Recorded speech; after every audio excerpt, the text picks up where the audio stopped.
What's cooking, Juventus fans? Welcome back to your old lady's favorite YouTube channel. And today, we finally got it. Our second Here We Go of the day. We celebrated, we talked about it, and then we broke down what it means for the future and some worries as well. But we have to talk about the future of the Mercado because there's more to it, and especially given the recent reports from Nico Schiera as well as Romeo Guidetti, Juventus have a long way to go in the summer Mercado. Stick with us. We'll fill you in.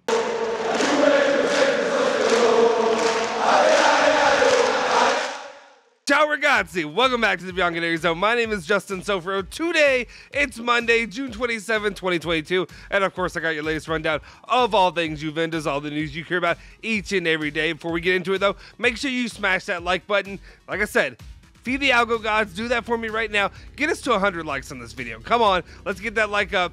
Hit the like button, smash that subscribe button, hit that bell icon to stay notified for all of our latest videos. Now let's just get into it, what news we have for you today. And we're going to start off with a banger, my guys. And that's my reporting. When I say my reporting, it's because it's my kind of guy we're talking about. And that is Big Z Zaniolo. Romeo Guidetti commenting on the potential pursuit of Zaniolo for Juventus, saying that Juventus are serious about Zaniolo. Roma value the player at around 50 million euros. Juve have offered to include Archer in the deal. It remains a difficult deal.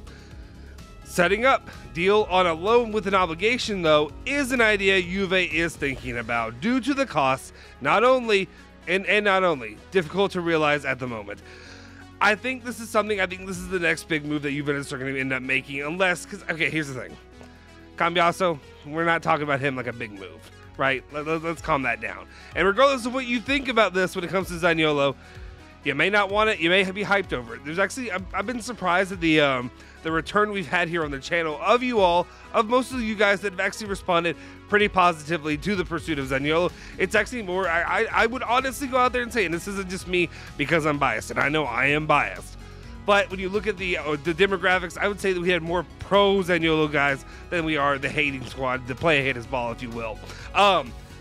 Something interesting, though, I will keep an eye on it. I think Juventus probably could get them to lower the price somewhere around 40 million euros, though. If they want to get it to a deal where they're not paying just straight cash, homie, then maybe they will end up paying the full 50.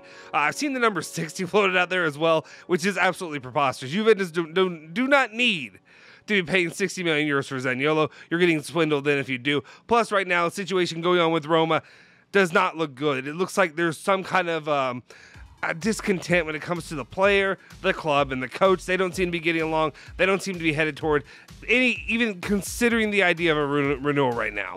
Also, it looks like there have been some reports saying that Mourinho is interested in bringing in Archer, and I'm telling you right now, if you could work out a deal where Juventus bring in Zaniolo and Archer's going the opposite way, you're killing two birds with one stone. Sign me up, baby. We'll keep you updated every step of the way. Will he be the next Here We Go? Just stay tuned. Stay tuned. We'll let you know. All right. The next topic up is, of course, what I talked about in the lead-in, just saying today was Here We Go Day. And while we didn't have Fabrizio Romano, who, is a little tap-in merchant there at the end of the reporting cycle, we had enough. We had Romeo Guidetti, we had Nico Schiera, we had these guys commenting on it, and when Romeo Guidetti comes out with it, it is a done deal. Romeo Guidetti says Di Maria has accepted Juve's proposal. Both parties are working to finalize bureaucratic details, so just, the final details getting ironed out or whatever have you. Yeah, maybe it'll be a day or two before Fabrizio Romano comes in with the here we go, but it's here we go, guys. He is a Juventus player. Juve have landed their man. They have Pogba, and now they have Di Maria. We'll see where they can go from here. I have plenty of thoughts about Di Maria, but I'm going to save them for another time. You don't need to hear me rant on Di Maria. Today is just a day for positives when it comes to him and him joining the club. I'll get to my negatives at another time. All right. Moving on, let's talk about the other big name of the Juventus Mercado. This one's actually an outgoing one, potentially. And that is, of course, talking about Matthias de Ligt, the situation going on with them. Nico Schiera has an update saying that Juventus, to sell Matthias de Ligt, want the payment of the release clause or an offer around 90 to 100 million euros. Chelsea and Manchester United are interested in him. As we know, Chelsea has been the top dog when it comes to going after and pursuing the player. If Matthias de Ligt leaves, Juventus will try to sign Kalidou Koulibaly or Gabriel Magalhaes. They are the main targets. My main comments on this. There have been some late reports out there We'll see how reliable they are, how likely they are, but have reported out there saying something along the lines of potentially Chelsea are going to come back with another offer of around 60 million euros and Timo Werner as well.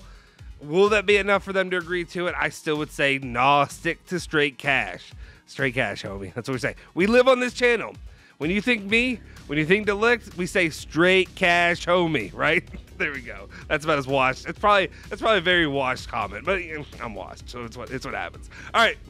Anyway, we'll see what happens, how this develops. It would be, again, I don't need to repeat my feelings on this process. It would be negative to lose Matthijs De Ligt, but if you can make the money, and if it appears that he's just not interested in staying with the club, he wants to make a move, and he'll do it next year if he has to, might as well just get your money now. But the biggest issue here, the biggest issue for Juventus is really finding a suitable replacement. We're already trying to replace Chiellini, and that's where you're looking at the option of bringing in Koulibaly. It says or Gabriel Magalhaes, and that there's a good chance that you don't get, probably Gabriel Magalhaes.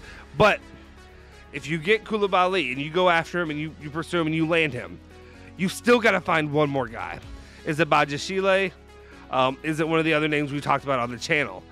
Is it Milinkovic at Fiorentina? Is it the other guy on his team? Is it what is it?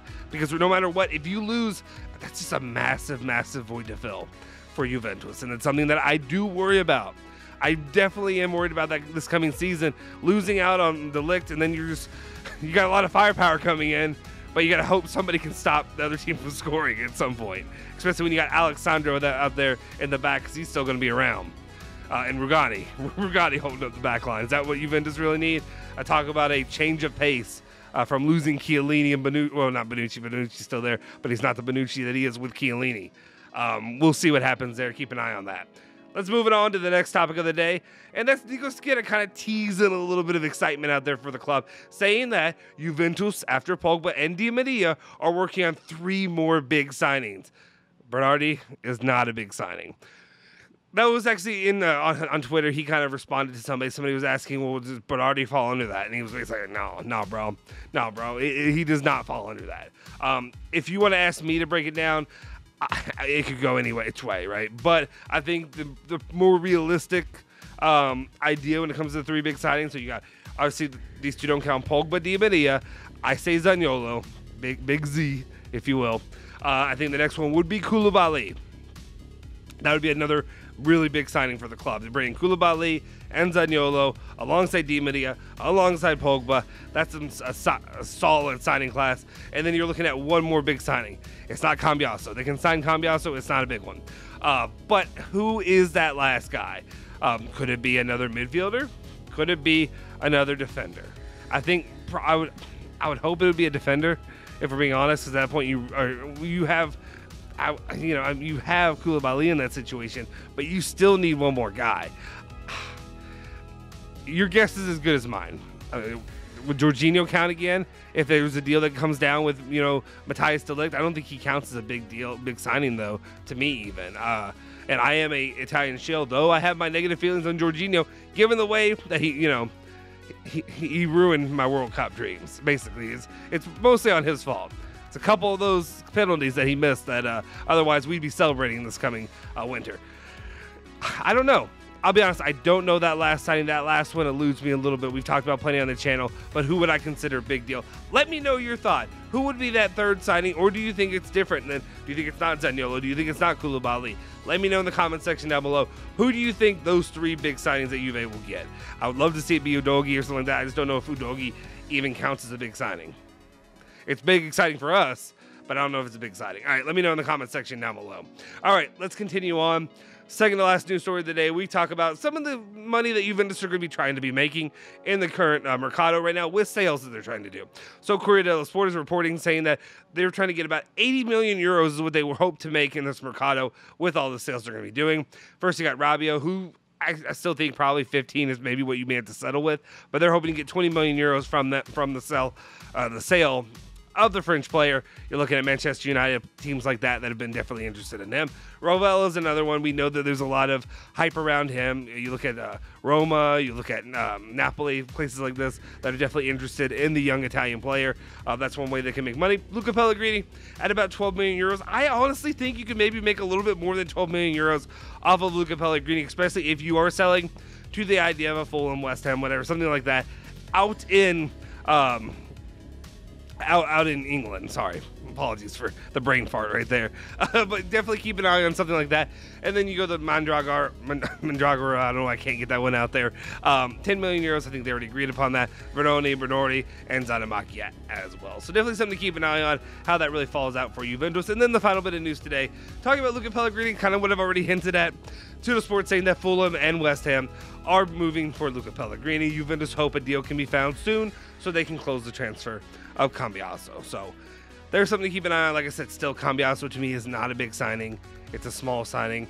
It's a signing, honestly, to me, that I'm not trying to be Mr. Negativity, but it also kind of reads to me a little bit of a misfire. I don't know. Maybe they can still get Udogi down the line next year or something like that. Maybe they can still get him in this Mercado. But I don't know that I am a true believer in Cambiaso. I would hope to see him maybe live up to it, be better. You just got to be better than Alexandro and Pellegrini. That's all you got to do. But at the same time, it's still,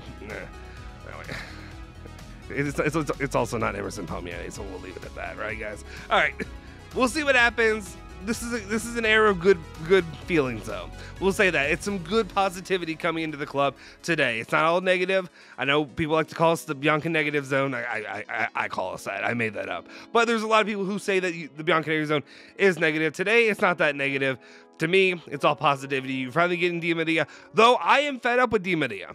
And I'm going to be very harsh and very critical of Di Maria throughout this season, because I know he wants to be at Spain, and I know that he's probably going to shut it down once the World Cup is done.